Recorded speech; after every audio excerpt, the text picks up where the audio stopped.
बिस्मिल्लाहिर्रहमानिर्रहीम। अस्सलाम वालेकुम नाज़रीन, मैं हूं अहमद फ़वाद और आप देखते हैं मुझे मेरे यूट्यूब चैनल और फेसबुक पेज पर। नाज़रीन, दो बड़ी ख़बरें हैं जो कि आज के इस व्लॉग में आपके साथ शेयर करने जा रहा हूं। सबसे पहली ख़बर ये है कि मरियम नवाज़ ने शहबाज शरीफ को रास्ते से हटाने का फ़ैसला जो है वो कर लिया है और इस हवाले से उन्होंने इक़दामात भी अमली तौर पर करना शुरू कर दिए हैं। वो ऐसा क्यों करना चाह रही हैं, क्यों शहबाज शरीफ को वो रास्ते से हटाना चाहती हैं और वो क्यों शहबाज शरीफ को रास्ते का कांटा जो है वो समझती हैं, और इस हवाले से अभी तक उन्होंने क्या किया है, इसकी अहम तरीन डिटेल्स हैं। अंदर की खबर क्या है वो आपके साथ शेयर करूंगा और साथ ही साथ ये भी आपको बताऊंगा कि शाहिद खाकान अब्बासी को जो है वो एक बड़ा हुक्म मरियम नवाज़ की जानिब से दिया गया है। वो हुक्म क्या है, उसकी तफसीलात भी जो है वो आज के इस व्लॉग में मैं आपके साथ शेयर करूंगा। और ये जो खुफिया एक मुलाकात हुई है मरियम नवाज़ की, इसकी क्या डिटेल्स हैं ये आपको बताऊंगा। और आखिर में आपको ये भी बताऊंगा कि वज़ीर-ए-आज़म इमरान खान साहब जो हैं वो इस वक्त शदीद गुस्से में हैं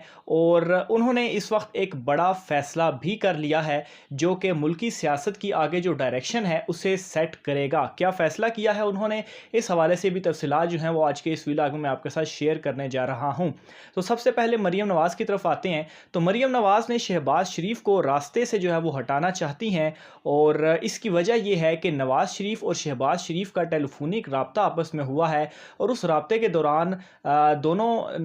भाइयों ने एक फ़ैसला किया और फ़ैसला ये किया कि अब अपोजिशन को वो साथ लेकर चलेंगे। ख़ास तौर पर बिलावल भुट्टो और एएनपी जो कि पीडीएम से अलहदा हो चुके थे, लेकिन उस वक्त सरबराही मरियम नवाज़ कर रही थी, लेकिन शहबाज शरीफ ने जो है वो अब ख़ुद सरबराह के तौर पर सामने आए हैं और वो उनको साथ लेकर चलना चाह रहे हैं और इस हवाले से उन्होंने नवाज़ शरीफ को भी कायल कर लिया है और इस हद तक नवाज़ शरीफ जो है वो कायल हो भी चुके हैं। और दूसरी तरफ पीडीएम के जो सरबराह हैं मौलाना फजल रहमान साहब, उनसे भी शहबाज शरीफ की मुलाकात हुई और उस मुलाकात में भी उन्होंने अपोजिशन को पीडीएम और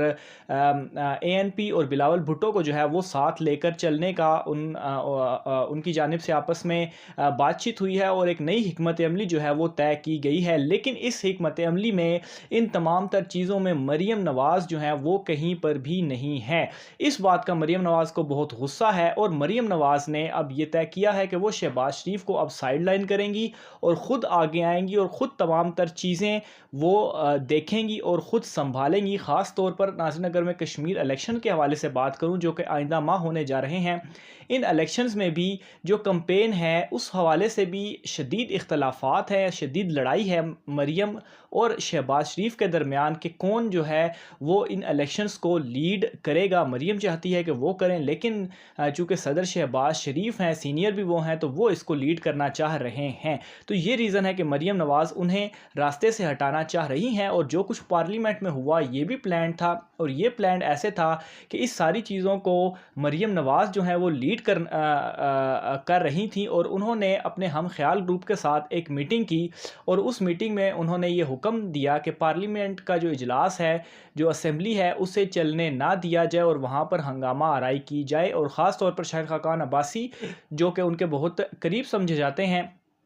उन्होंने ये हुक्म दिया उन्हें कि वो जो है वो पार्लियामेंट में हंगामा आराई और ये जो सारा हमला वगैरह हुआ है ये जो है वो काम वो करें, यानी कि ये चीज़ें पहले से प्लान्ड थी। इसके अलावा ये जो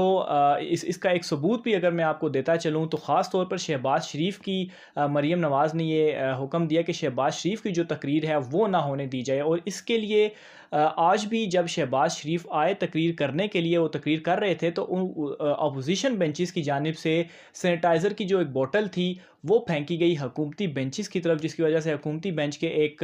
एमएनए जो हैं वो ज़ख्मी भी हुए। तो अब यहाँ से आप देखें कि तकरीर अगर हुकूमती बेंचेस की जानिब से की जाती फिर तो अपोजिशन का शोर शराबा समझ में आता है, लेकिन अपोजिशन लीडर शहबाज शरीफ खुद ही तकरीर कर रहे हैं और अपोजिशन के बेंचेस में से ही अगर शोर शराबा और हमले और ये चीज़ें की जा रही हैं तो इसका मतलब यही है कि वो शहबाज शरीफ की तकरीर को चलना नहीं देना चाहते और ना ही असेंबली की जो कार्रवाई है उसे चलना देना चाहते हैं। और ये तमाम चीज़ें मरियम नवाज़ जो हैं वो बैठकर अपनी सरपरस्ती में ये सारी चीज़ें जो है वो करवा ली हैं, और इसका सबूत भी जो है वो मैंने आपके सामने रखा है। इसके अलावा नाज़रीन, आज एक और ख़बर आपके साथ शेयर कर दूं कि इन तमाम चीज़ों के हवाले से ये जो इस वक्त सूरत हाल बनती जा रही है, ख़ास तौर पर पार्लियामेंट हाउस में वज़ीर-ए-आज़म इमरान ख़ान इस वक्त शदीद गुस्से में हैं, और उन्होंने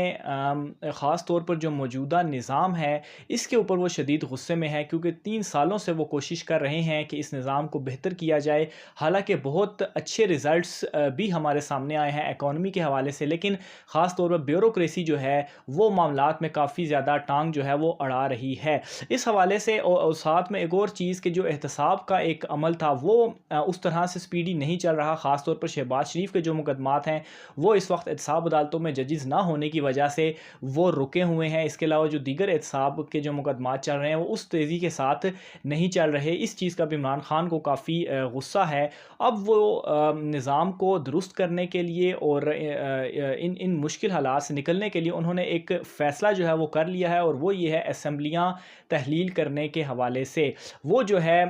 इस हवाले से भी शदीद गुस्से में है निज़ाम को लेकर भी, और वो कभी भी चाहें तो असम्बलियाँ जो हैं वो तहलील कर सकते हैं। इसके अलावा नाज़रीन, उनकी जानिब से बारहा ये कहा भी जाता रहा है कि उन्हें अपनी जो कुर्सी है उस कुर्सी की कोई भी लालच नहीं है। वो उनके पास कुर्सी रहती है या नहीं रहती कोई इशू नहीं, वो सिर्फ़ और सिर्फ गरीब आवाम के लिए जो है वो इक़्तिदार में आए थे, और उन्हीं के लिए, और जो एक एहतसाब का नारा था वो लेकर वो आए थे, और इंसाफ का नारा लेकर जो है वो आए थे। अगर ये निज़ाम नहीं चलता तो ऑब्वियसली वो असम्बलियाँ भी तहलील कर सकते हैं, और उसके बाद अर्ली इलेक्शंस भी हो सकते हैं। यानी कि 2023 का जो इलेक्शन है वो 2023 में नहीं बल्कि 2023 से पहले भी कराया जा सकता है, और बहुत बहुत मुमकिन चांसेस भी हैं इस हवाले से कि वज़ीर इमरान ख़ान साहब शायद ये फ़ैसला कर लें, क्योंकि मौजूदा हालात जिस तरह से जा रहे हैं, असम्बली जो है वो चलने नहीं दी जा रही, तो अर्ली इलेक्शन की तरफ इमरान ख़ान साहब जो हैं वो जा सकते हैं, और उसके बाद दोबारा इलेक्शन कॉन्टेस्ट करने के बाद वाज़े बड़ी अक्सरियत के साथ पार्लियामेंट में वापस आना चाहते हैं। और इस हवाले से अगर इक़दामात आपको बताऊं तो जो इलेक्ट्रॉनिक वोटिंग के इक़दामात वो कर रहे हैं, या ओवरसीज़ के हवाले से जो उन्होंने बिल पास करवाया पार्लियामेंट से, अभी वो सेनेट में से पास होना है, लेकिन ये तमाम चीज़ें जो है वो कर रहे हैं। और अगर ये चीज़ें हो जाती हैं तो ऑब्वियसली बाद में इलेक्शन में जाने से जो बहुत सारी हर्डल्स होंगी उनकी वो कम हो जाएंगी, ख़ास तौर पर जो ओवरसीज़ का वोट है वो उनके पास जाएगा। तो बहरहाल देखते हैं कि आगे मज़ीद क्या इस हवाले से हालात बनते हैं। अपनी राय का इज़हार नाज़रीन कमेंट बॉक्स में लाज़मी कीजिएगा। आज के व्लॉग से इतना ही। अपना ख्याल रखिए, मुझे इजाज़त दीजिए। अल्लाह हाफ़िज़।